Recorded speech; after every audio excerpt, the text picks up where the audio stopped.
Welcome, fellow teachers. My name is Antoinette, and I've decided to give this online training thing a shot. So I've been scoping around and looking at a couple of things, and this is going to be interesting. So what I'm going to be doing is I'm going to make a series. Try and make it as as simple and accessible as possible. Try and give you as much information and resources, just I guess tips and tricks as I can possibly come across. So what I've done to do this is I went and I wrote down 10 things. I'm just going to chat about 10 things and I'm going to stick to those. So the first thing I'm going to mention is for the baseline for this series, I'm going to be using a South African qualification as the guidelines as to how things should be set up. I'm going to give you a simple reason for that. A lot of companies in South Africa are slowly but surely starting to move all of their information, especially their training information. It's a big deal for larger companies to train their staff. I mean, this is international. This is pretty normal, and the qualifications that gets used to teach the people in South Africa specifically comes that they're sort of in a collective. So I've used one of them as a baseline. It's not accredited. I'm not qualified in the qualification or anything like that. I just thought it's a really good way of making sure that I'm working within guidelines that South African teachers can then use for their own courses, to make sure that they can still be verified, to make sure that they can still be moderated, and yeah, pretty much that. So the second thing is, obviously I told you already, I made 10 points. So the second thing is, I'm telling you that I made 10 points. And the reason why I'm saying this is I've done one or two YouTube videos before, sort of jumped in on the deep end, specifically with my art videos, have only been doing it for about a year. I have literally got 15 subscribers, so it's not a big deal. But there's one or two things that I've learned in the process of making those videos. The first thing that I learned is don't go in blind. Don't tell yourself, I've given this class 100 times, I'm going to just, give the class. Don't go in blind. Make sure that you've prepared yourself before the time, the same you would with literally any class. The other thing, and this one is this one's a big deal, is what I've done before is I've made a video and then I did a voiceover on it, and I did it very specifically to a script that I'd written before the time. Now the problem with that is it becomes less of a conversation and more of a reading, and you really need to engage your people. Your people need to feel that you're there with them, and forcing yourself into a specific thing in order to do it makes it kind of hard to be comfortable and to be sort of free and conversational about it. So what you want to do is just give yourself some basic pointers so that you make sure that you actually stick to what you want to speak to, but so that you've got guidelines to refer back to every time, so that just in case you get lost a little bit. Okay, and then the third thing is there's, like I said, so many people are suddenly realizing the reality of moving online. We got thrown in on the deep end with the COVID-19 situation. I think it forced a lot of people who were already on the brink of embarking on this to suddenly realize, whoa, we got to get on board. It also means that you are not limited to classroom space. You're not limited to basic resources like books and materials and that kind of stuff. You're suddenly, you can expand your audience quite vastly, and being able to be comfortable in front of a camera is pretty important for that.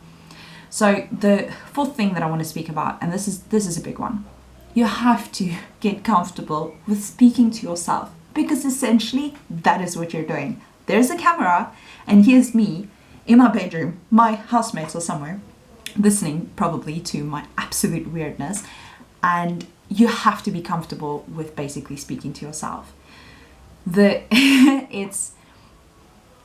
It takes time. It takes a little bit of practice. you sound weird to yourself. We all know this. Like when you hear a voice note or a video of yourself and you're like, that does not sound like. Get used to what you sound like. Get used to what you do when you're making a video, what kind of phrases you say, and that sort of thing. What I suggest you do first is go make yourself 5 videos. Cut them, make 2 minutes, 3 minutes, no more than 5 minutes. Like don't punish yourself. Go make 5 videos. With those videos, make one, watch it, make another one, watch it, make another one. The reason why I say this is because people, when we're speaking, especially in this kind of situation, it's a little bit awkward. There's a lot of things that are going to be annoying. There are going to be habits that you might want to consider looking at. Stupid example, the most common thing is saying, I know I make this mistake. If you come across my art YouTube videos, I say so many times, it's not even funny.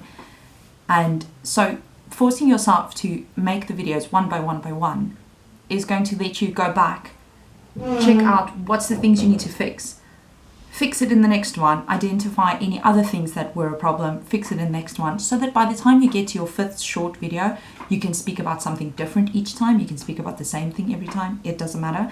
By the time you get to your 5th one, you've pretty much got a grasp on the situation. What I suggest you do then is give it to a friend, to a nice friend. Give it to a friend and have them look at it so that they can identify things that they think you should maybe consider thinking about or changing or looking at when you're busy making the videos. The 6th thing that I want to speak about is basic video sort of techie stuff. And I'm not saying go and do a course on videography or anything like that. All I'm saying is go make sure, check out the kind of things that stand out for you in videos and use them. Simple things like making sure that the lighting is good, that you're not completely in shadow, or that the light's coming from a strange direction. The position at which your camera is in relation to you. I got a double chin. I don't want you to see my double chin. So where I place the camera has an effect on how I feel about the video. The lighting has an effect on how I feel about the video. Go nuts, put on makeup. Make yourself feel pretty. Don't, make sure you're comfortable with sharing the video afterwards. The 7th thing I want to speak about is basic video editing. This video is going to be edited by the time it reaches you, but as I'm recording it, I stop when I make a mistake and then I just carry on or restart the sentence so that I can just cut out those little pieces and just carry on. I'm playing around with very basic video editing software helps you to realize how your recording can be edited afterwards so that you can see where's the limitations in terms of what you've got available. You obviously don't have some fancy video editing team who's doing the stuff for you. You're doing it yourself. So you want to make sure that you're comfortable with the technology that goes hand in hand with video making so that it becomes part of your process. You know how it works, you know the back and the front, and you know how the one is going to speak to the other one.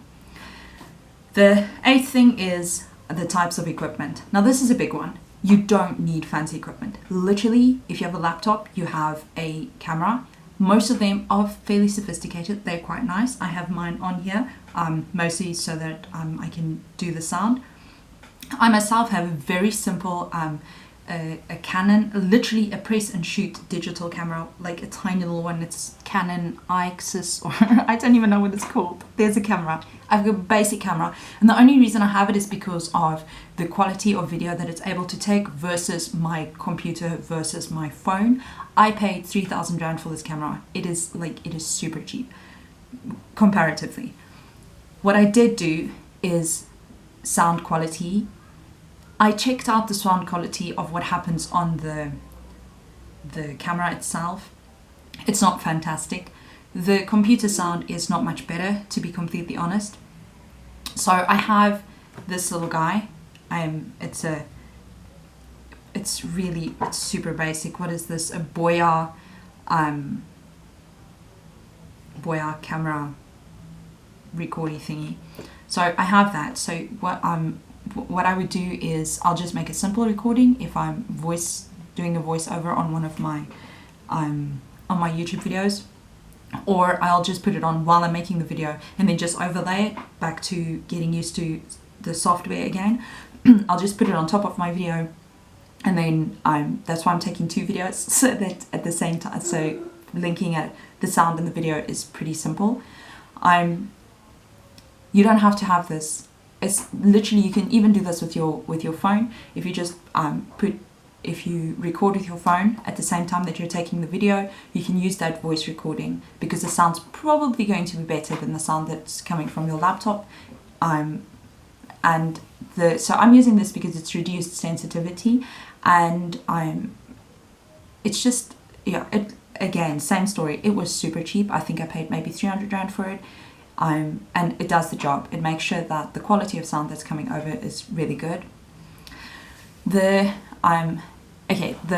ninth thing, wait, let's do that, it's easier. The ninth thing is the first 10 seconds of your video. People have short attention spans. They are going to lose interest so quickly, it's not even funny.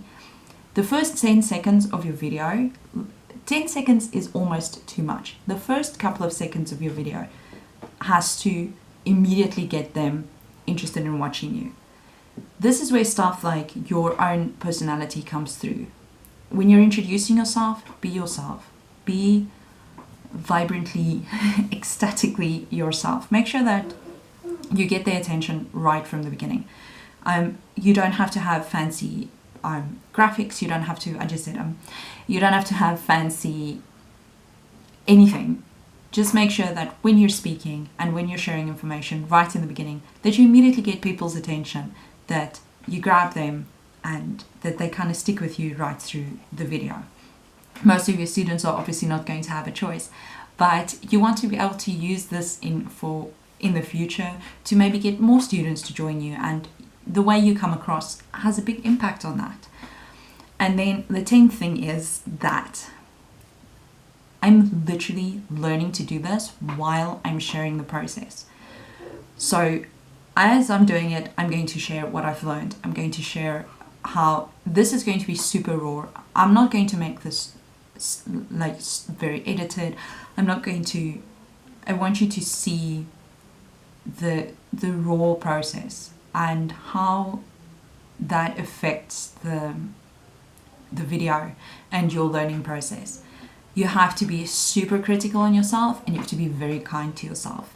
You have to make sure that every time you've done a video, upload it. You don't upload it, don't be shy. Seeing your own progress is just as rewarding as actually finishing a video and sharing it with someone. Seeing your own progress it's very, very rewarding. So take it as an opportunity. Go back to your stuff, review yourself super critically. I'm going to be looking into software that works really well. I'm going to be looking into setting up the comparison, or the course that goes with the information that you're sharing in the video. I myself am familiar with Moodle, so that's what I'm going to be using.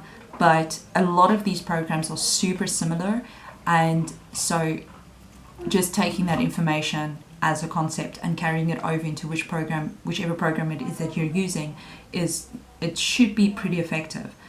Anyway, so the basics is I'm going to share this with you as I'm doing it. It's super raw.